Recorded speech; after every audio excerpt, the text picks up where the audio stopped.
Some brothers, what they do, they make dua, they make dua, they make dua.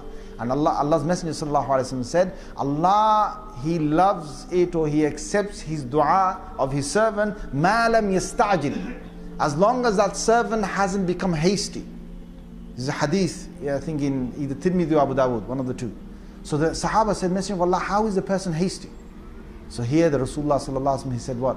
He said, as long as the person says, as long as the person carries on doing dua and he doesn't say this, he doesn't say, I made dua to Allah and Allah never accepted it.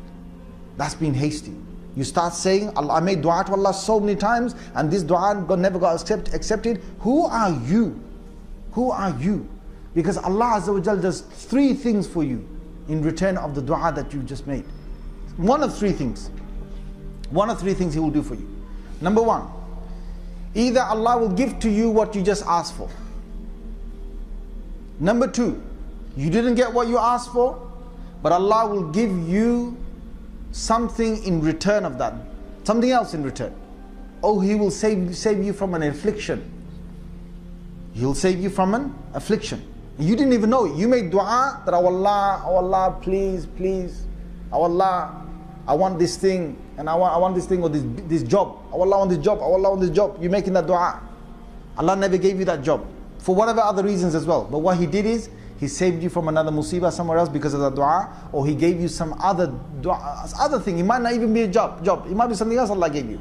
And the third thing, the best of all things, is you never got anything at all in this dunya. You can say, what? I made dua all my life, I never got anything in this dunya. What? On the Day of Judgment, some brothers will come and they will see right next to them. This is in hadith of Ahmad. A person will see right next to him, he will see mountains full of reward. Now this guy sees mountain full of reward and he thinks, nah man, I didn't even live that long to get these mountains full of reward. That can't be mine. And he's looking at his little piles next to him. So then long time passes by, no one comes to claim their mountains full of reward. And then the person says, oh Allah, just a question, what my servant? He said, these mountains full of rewards, who are they for? Allah says, for you my servant. He says, for me? Allah, for me? For me? You know, the guy's thinking, how is it possible that I get so much reward?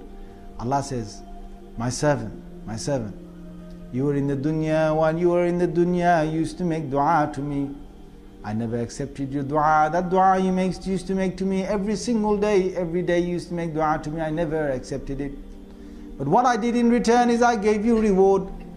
And I kept on giving you reward for the dua that you used to make to me. And today those duas are mountain full of reward. Those duas you made that you never got, mountain full of reward. And he will say, oh Allah, oh Allah. He will say to Allah, what will he say? He's speaking on our behalf, guys, if you understand that, yeah? Rasulullah sallallahu alaihi wasallam can't tell your name, he can't say my name, he can't say your name, but some of us are in this situation. You say, oh Allah, in that case, why did you accept any of my du'as? In that case, oh Allah, why didn't you reject all of my du'as in the world, reject all of them, so that I would get plenty more mountainfuls on the Day of Judgment? If only we understood what Allah is doing to us and what is beyond our fate.